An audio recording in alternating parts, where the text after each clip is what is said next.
Next speaker is Mansour Shayegan from Princeton. I think Mansour's there. There you go.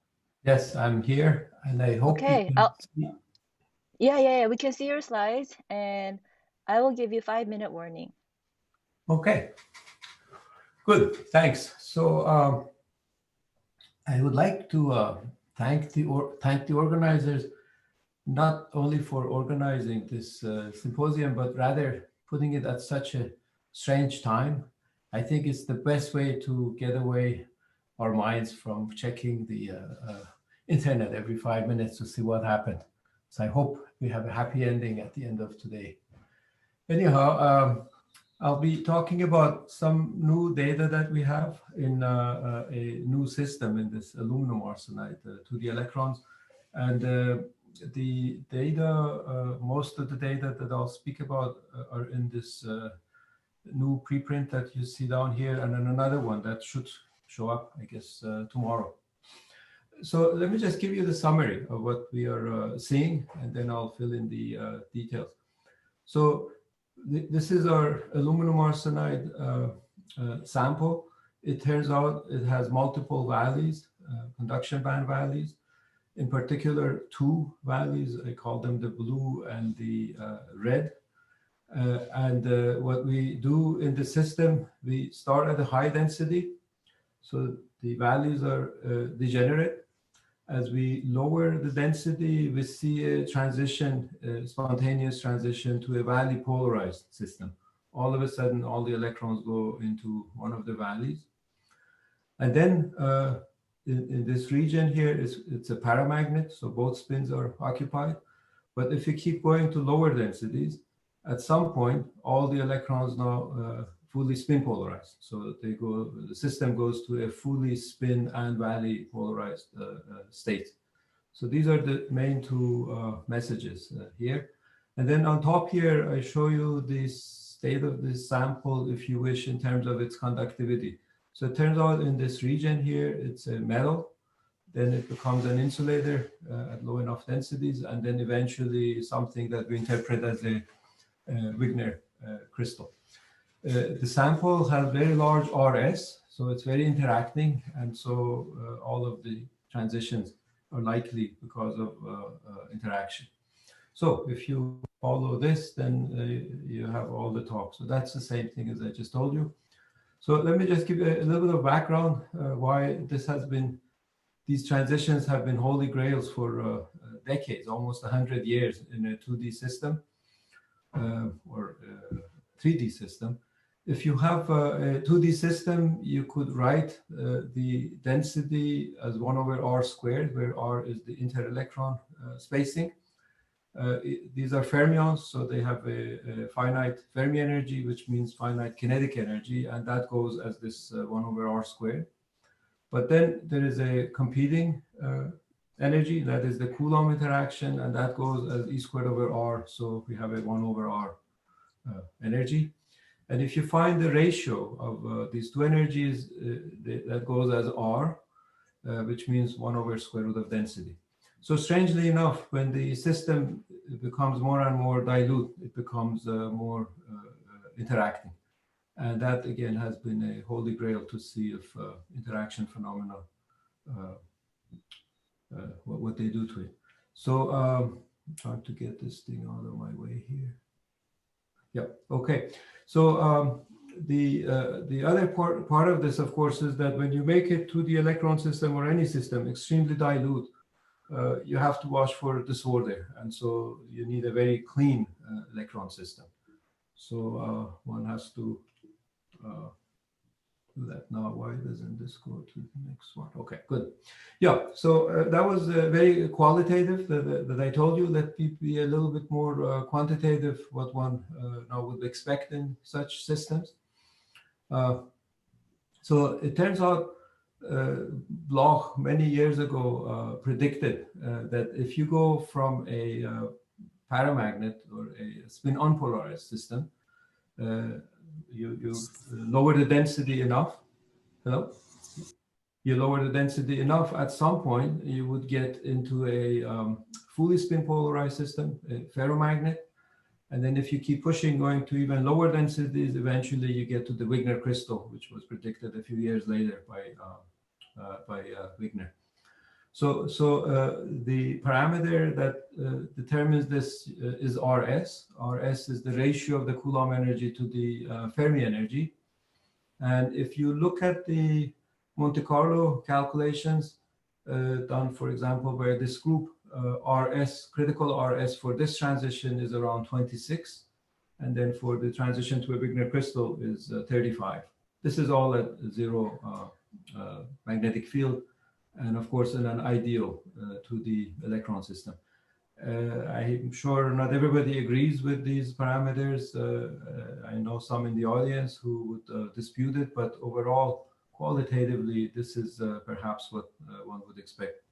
Now, in terms of the experimental history, of course, these have been of interest for many years. There were claims of seeing this spontaneous spin polarization in the context of metal insulated transition, but I believe nobody believes that anymore. But if there are questions, I can go and tell you why, show you why. And then for the Wigner crystal at zero magnetic fields, the only case I know is, in fact, our work many, many years ago, where we saw insulating phases and nonlinear IV, which suggested that there is a Wigner crystal at a very large RS. Now, on this side, I'm telling you why this is a challenging problem in the standard semiconductor systems, at least. And the reason is, if you look at this RS parameter, now you have to normalize it to the effective Bohr radius. And for a system like gallium arsenide, whose mass is very small and the dielectric constant is reasonably large, the Bohr radius is rather large. So it's tough to get to a large RS regime. So in fact, to get to RS of 26, you need 4.6 10 to the 8 per square centimeter, which is very tough to have it there and low disorder. But in this new aluminum arsenide system, the effective mass is much larger and the dielectric constant is also smaller. The combination makes it possible to get to RS of, say, 26 at a reasonable density. And that is why we have done these experiments in aluminum arsenide. This is just some justification, if you wish, or pictorial showing you why the electrons become spin polarized, but I can come back to it if somebody is interested. So the material platform, as I said, is aluminum arsenide, modulation doped. Just to remind you, modulation doping allows us to have a very high mobility to the electrons in a layer which is separated from the dopants. In this case, we are in fact growing these samples using aluminum arsenide, pure aluminum arsenide as a quantum well. As most of you may know, this is usually a barrier material, but at the X point of the Brillouin zone, the conduction band value energy is lower than the barrier, and so you could trap them at the X point and get this multi-valley system.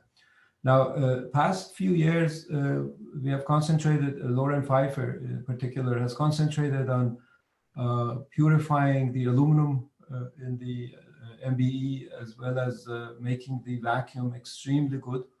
I would say factor of at least 5 or more better than any other system that I know of in the world.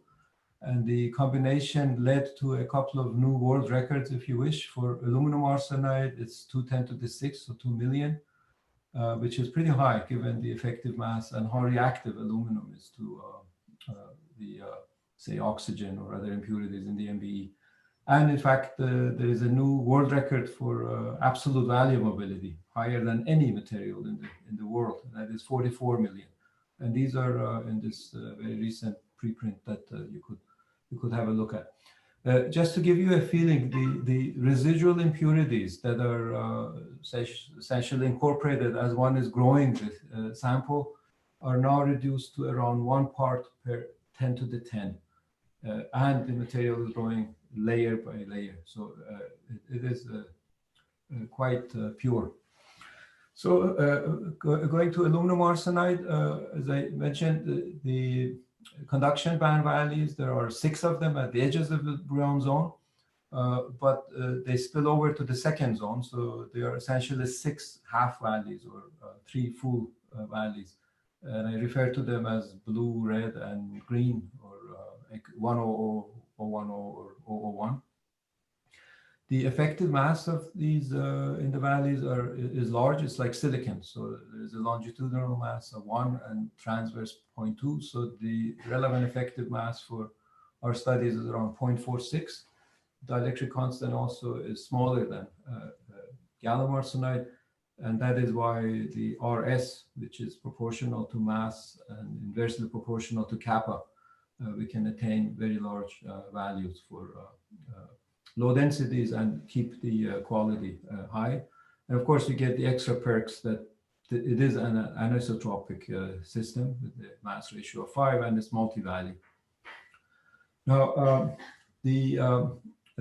what you get in a 2D system, of course, is not what you have in the bulk. The values become selectively occupied. So relevant to our study is the case when the quantum well is wider than 6 nanometers. And in this case, the electrons occupy these 2 in-plane values. The reason for that is that the aluminum arsenide layer is under biaxial compression because of its slightly larger lattice constant to gallium arsenide, and that lowers the energy of these in-plane values. So unless you make the quantum well very narrow, that is what you end up with. So we have, again, 2 values, the blue and the red. And then next thing we do, this is just the structure of the sample for those of you who are interested, the doping and the spacer and so on. But the next thing that we do is we glue the sample on top of a piezo stack. And by applying a voltage to the piezo leads, we can stretch or contract the sample along the Pauling direction. And this means we can apply uniaxial strain. And the uniaxial strain takes values from one of these values, puts them in the other, as shown here. So for very large positive strain, we can put all the electrons in the red valley, in the Y valley, and for negative strains, we could put them in the X values. And we have done this for many years, as you can see from the state here. Now, a simple manifestation of this that you could easily appreciate is how the resistance of the sample changes with strain. So here is measured, for example, resistance measured along 100 in this direction, along the X direction. So if all the electrons are in the X valley, you would expect a large resistance because this has a large effective mass along the conduction direction. On the other hand, if you put all the electrons in the Y valley, that has a small effective mass in the X direction. So you would expect the resistance to be lower. And indeed, that is exactly what we see in these piezo resistance traces. This is just resistance versus piezo, or this is the voltage on the piezo actuator. So you notice for very small values of strain, we can get the electrons to go all from one valley to the other. The resistance in the opposite direction or perpendicular direction behaves exactly opposite as you would expect. So here is our what we call balanced point when the 2 valleys are degenerate and we can intentionally put them in one valley or the other. So you can imagine with that tunability and also with the magnetic field, you could change the spin population. With the gate, you could change the charges population. So we have control over many parameters of the system. And in fact, many years ago, we established the analogy between spin and valley degree of freedom. And we said, well, if you think about spintronics, then this could be a valleytronics system. So that was back in 2006. And of course, there is plenty of data for in the quantum Hall regime, valley fermions and quantum Hall ferromagnetism. But today, I'm emphasizing the zero field. There is no magnetic field here, perpendicular. Okay, so the first item is the spontaneous valley polarization. So what I'm going to show you is that as we lower the density, all of a sudden, the electrons go from one valley to this Y value. The total density, by the way, stays fixed. So here is the data shown on the left. We are plotting here resistance measured along 100 and 010, the two perpendicular directions. And so the system is isotropic. The resistances are the same when the values are equally occupied. And then we change the density to the left as we go to lower and lower densities with the backgate. All of a sudden, you see this transition. The resistance along 100 drops, resistance along 010 goes up, and the ratio is roughly a factor of 4. The same as what we see when we force the electrons to go to one value or the other using the strain. But notice here, we are not applying any strain. In fact, we are making sure that the system is valley degenerate at high densities. This is the blow up of this so that you can see the details. So in some sense, if you think about the valleytronic device, here it is. This is a FET, if you wish. We are changing the gate voltage, and all of a sudden, resistance changes by a factor of 2. And this all comes because of the valley degree of freedom, because we change the valley occupation. Of course, our interest is more in the physics, but this is something to. I'm sorry? Yeah. Okay. So then this shows the temperature dependence of this transition. So this is at the lowest temperature, and then as we go up around 1 Kelvin or so, it disappears. So this is a low temperature phenomena that happens at low densities, as in this case around 6.3, 10 to the 10. Okay, so one simple test, if you wish, we could do is to force the electrons into one value or the other by applying large strain. So this is minus 2.5 10 to the minus 4. So we know we have pushed all the electrons deep into the X value. And then if you do the same measurement, or in the two directions, you notice they just track. There is no transition, as you'd expect. Resistance along the X direction is always higher than the resistance along the Y direction. If we put them all in the other value, same thing. It's reversed, but that is exactly what you expect. And that is very different from this case, where we have a degenerate case, and then it goes into valley polarized. Okay, so that was the first part of the talk. The next one is a spontaneous spin polarization. That's in this picture here. So far, I've told you, taken you through this transition. Now we have this one value occupied, and we keep going to lower densities. And what we see here is, again, a full spin polarization, which I think it's easier. Let me just describe how we detect that. So we measure that through magnetoresistance as a function of parallel field. This is a field applied parallel to the sample, and these are reasonably small fields, less than a Tesla or so. And this shows the resistance of the sample. So you notice resistance is low, and then it goes up, and then saturates. The reason for it, and this has been seen in pretty much every 2D system that I know of, silicon, aluminum arsenide, gallium arsenide. The reason is presumably that the electrons have, this is a paramagnetic state here. So the electrons have both spin, and they can screen the disorder. So that's why the resistance is low. But as you polarize the system more and more with the parallel field, once it becomes fully spin polarized, now resistance doesn't change, because now all the spins are polarized, and the screening is lost. So you have, or minimized, so that you have a high resistance. So there is theory talking about this. So we use this technique essentially to see when our system becomes magnetized, at what field value.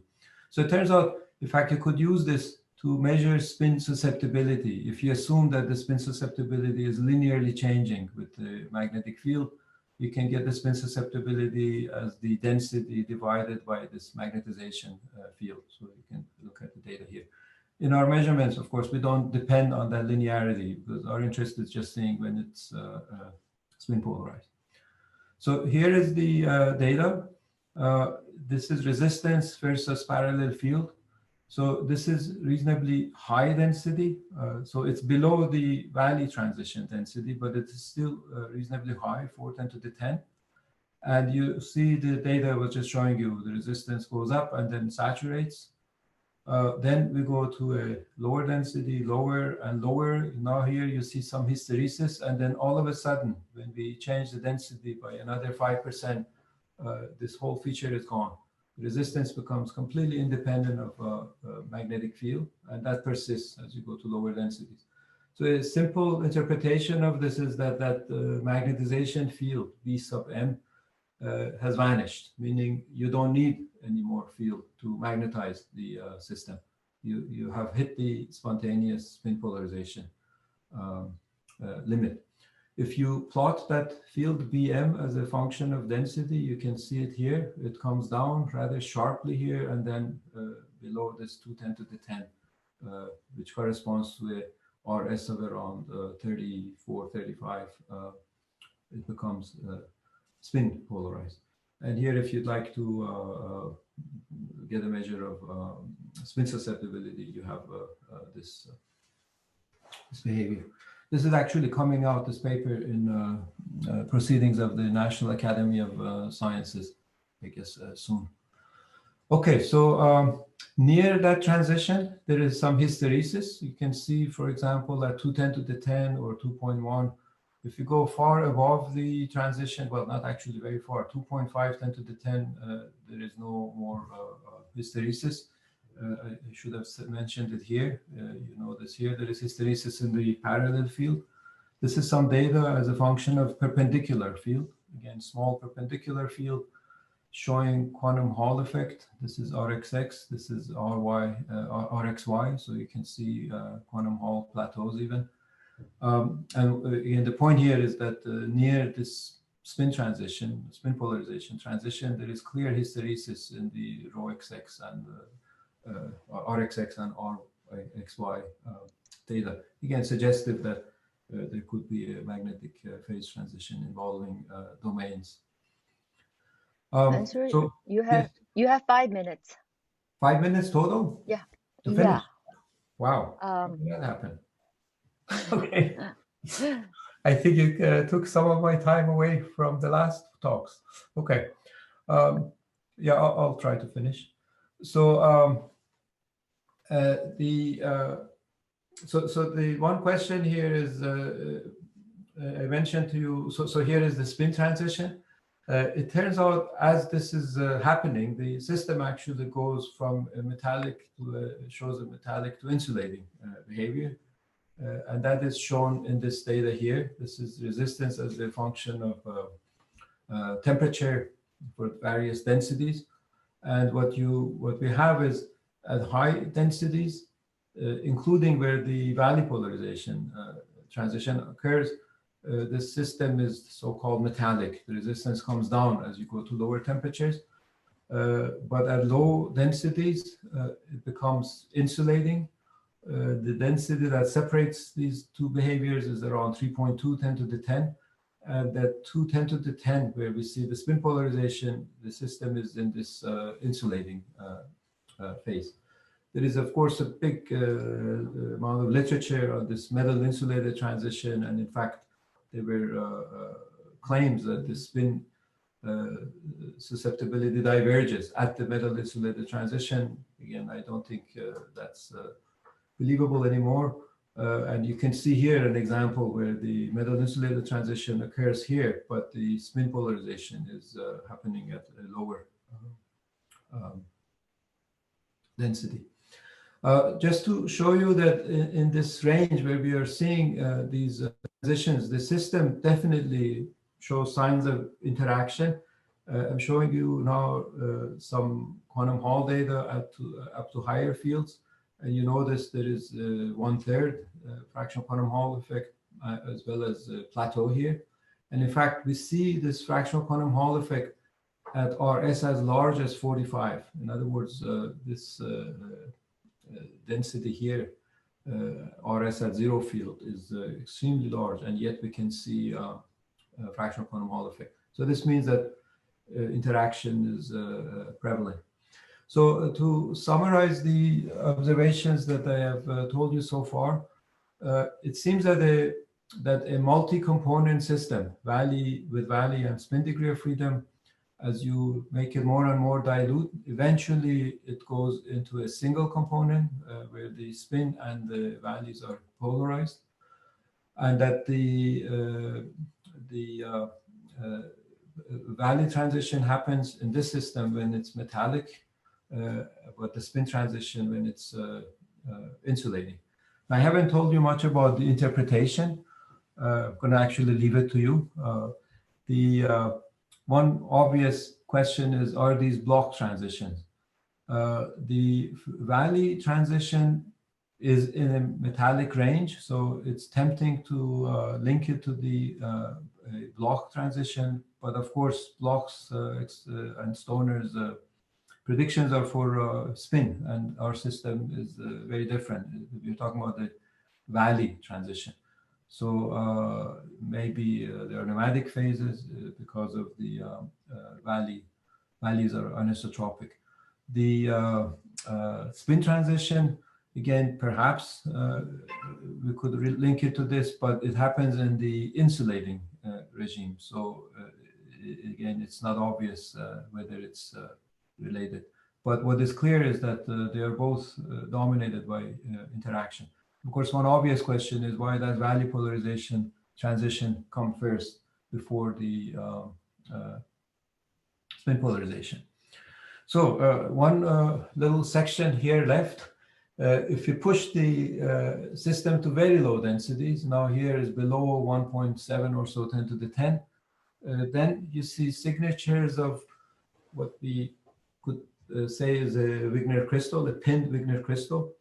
And the evidence is in this differential resistance. So this is dVdi as a function of the current, or you could plot it as a function of electric field. And what you see is that high densities, high density means like 2.5, 10 to the 10, above the spin transition. We have pretty linear dependence.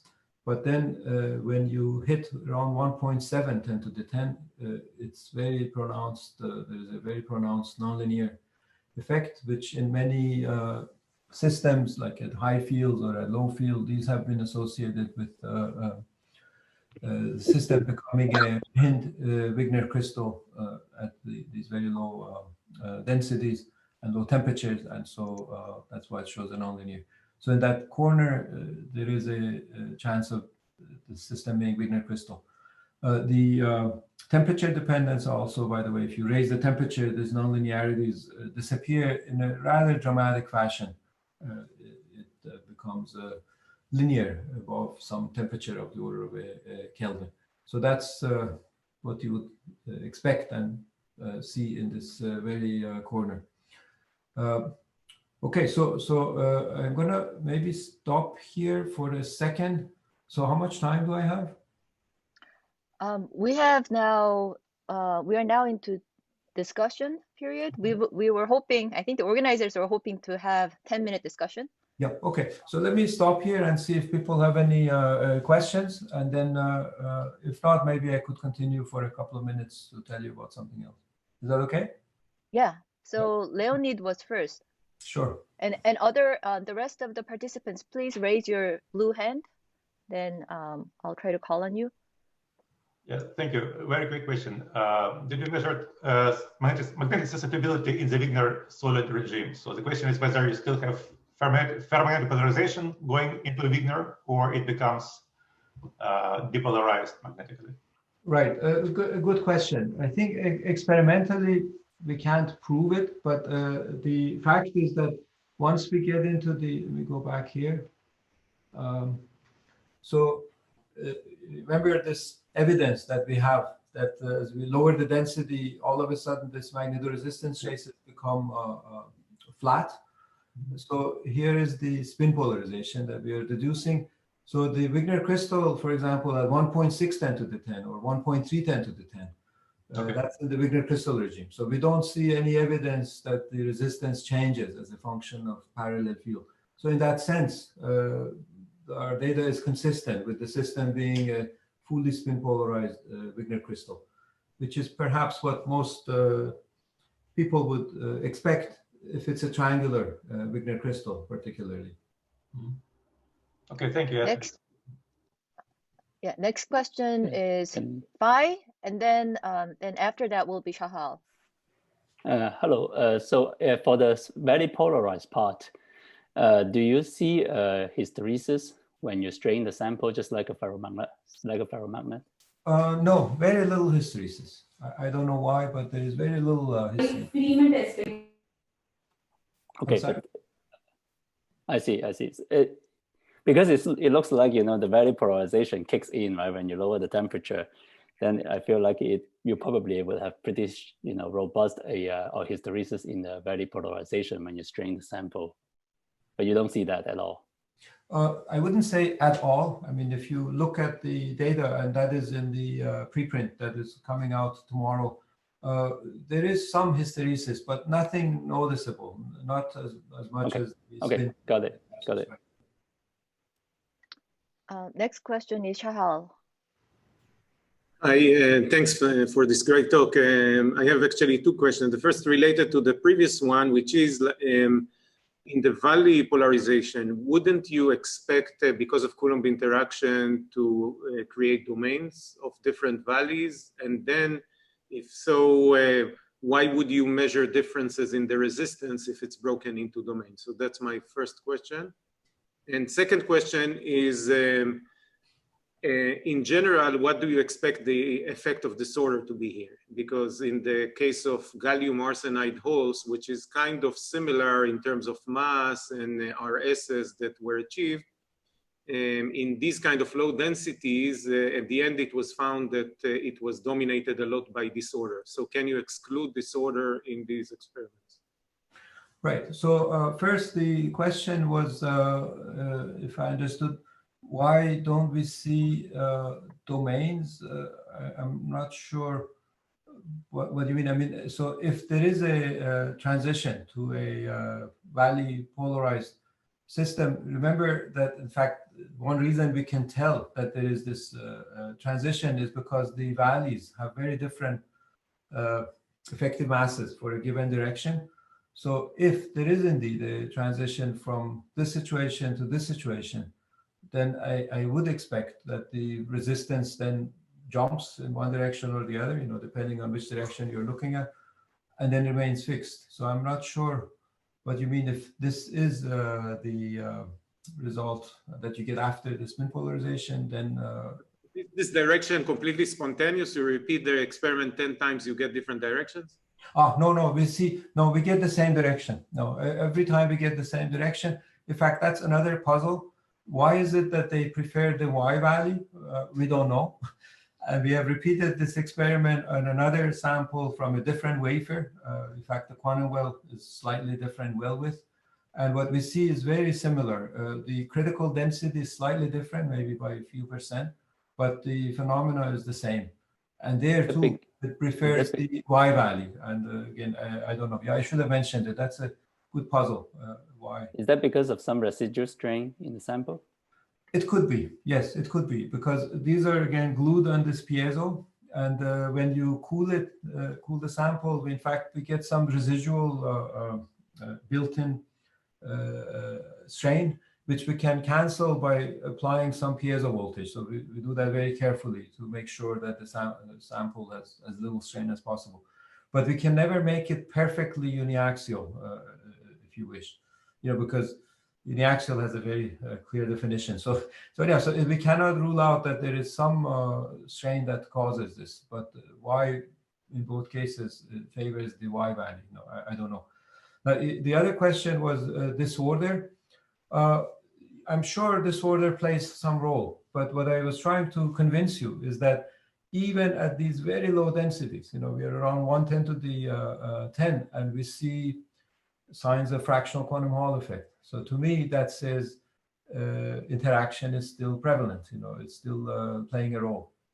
So I don't know what more to say. The resistances are large, as you can see here, right? They reach mega ohms.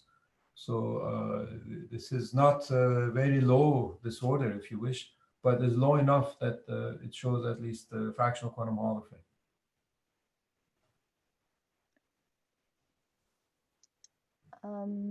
I don't see any more questions at the moment. So I have a question. Can you, like along the lines of what Fai and Shahal were talking about, can you train, like apply some strain, I don't know, cool under strain and make the direction flip? For the valley business. Yeah, for the valley.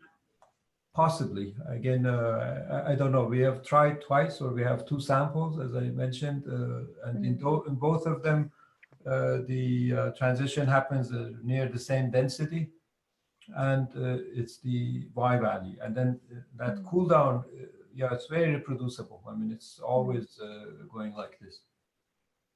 Right. Right. So, Shankar has a question. Shankar? Yeah, so Mansour, can you rule out this following scenario? You have a little strain, which you always do. Most samples do. So you have a little valley splitting. I'd be shocked if there is no valley splitting, naive valley splitting in the system. There always is. It may not be large, but there is some valley splitting. So now when you change density, so there is a valley splitting, so valleys have different Fermi levels, so there is a valley splitting. Now when you're changing the density, eventually the Fermi energy becomes smaller than this valley splitting, and you are seeing a valley transition, but it's not a spontaneous interaction-driven transition. It's just valley splitting-driven transition. I'm not saying that's what is happening. I'm just asking, how can you rule that out? This connects with what was asked by Shahal before. I mean, since, that would also explain why you do not have any hysteresis. Right. I don't think that could be the case. First, we can put electrons by a little different amount. So here, let me go here. Let me just use this as an example. So instead of keeping them all in the, or both XY value equally, we could transfer a little bit, say, to the X value or Y value, right, by force, and then do the experiment. So for small changes, at least like 10% or so, we still see, and it goes to the Y value, by the way, right? Even if we start with a little more in the X value, it still prefers the Y value. So I don't think it's just a matter of value splitting that is inherent, if you wish, that causes it. We have almost run out of time, but I will let Eugene ask one more question. Eugene, you're muted. Yeah, so just going back to the question of separating Wigner crystal from disorder-driven transition, can you guys do kind of additional measurements, say measure AC conductivity to see deepening in frequency, or can you do cyclotron resonance and see the change of electron mass near the transition? I mean, so let me say for zero field Wigner crystal, there is no spectroscopic evidence yet. For example, Lloyd Engel, he has done many microwave measurements, and he sees resonances, pinning mode resonances. But those are all for situation near 1/5, the magnetic field induced Wigner crystallization. Right now, in fact, he is trying to look at, say, aluminum arsenide at very low densities, just in the range that we have, and see if he finds resonances. So that would be great. It's not direct proof yet, but it would be very interesting. I could make some comments about the high field case. In other words, you could say, if you see an insulating phase, right, does it mean it's a Wigner crystal? Or if you see nonlinear, does it mean it's a Wigner crystal? I agree, not necessarily, but for the magnetic field induced one, which I was going to spend a few minutes, but the time is over. For instance, one experiment that we did is have a bilayer system. In one layer, we are near 1/5, so we are where the Wigner crystal should be, or should form. And then the other layer is a much higher density, so we are near a composite fermion. Essentially, they're composite fermions. And what we look at is the resonance, geometric resonance of composite fermion, classical cyclotron orbits with the periodicity of this potential. And we see, for example, the composite fermions going around 1 or 3 or 7 orbits. This was published a few years ago. So to me, that's the most direct you can get with at least transport to seeing some microstructure, if you wish, for the Wigner crystal. And very recently, Lloyd Engel took those samples and they look at the resonances of the Wigner crystal.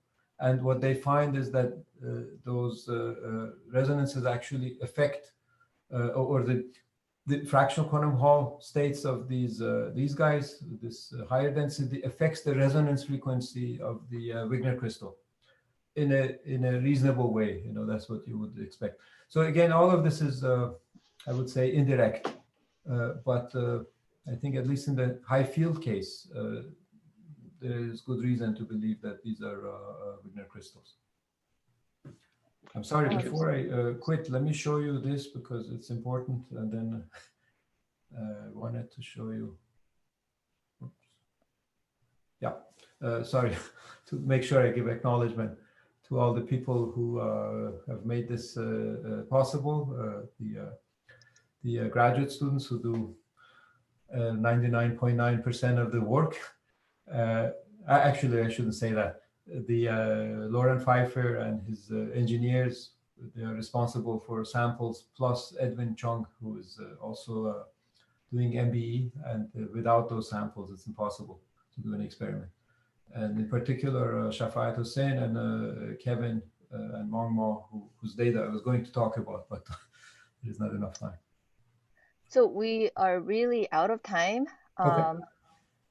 But Steve has been very patient. So can you be really, really quick? Like 1 minute, Steve?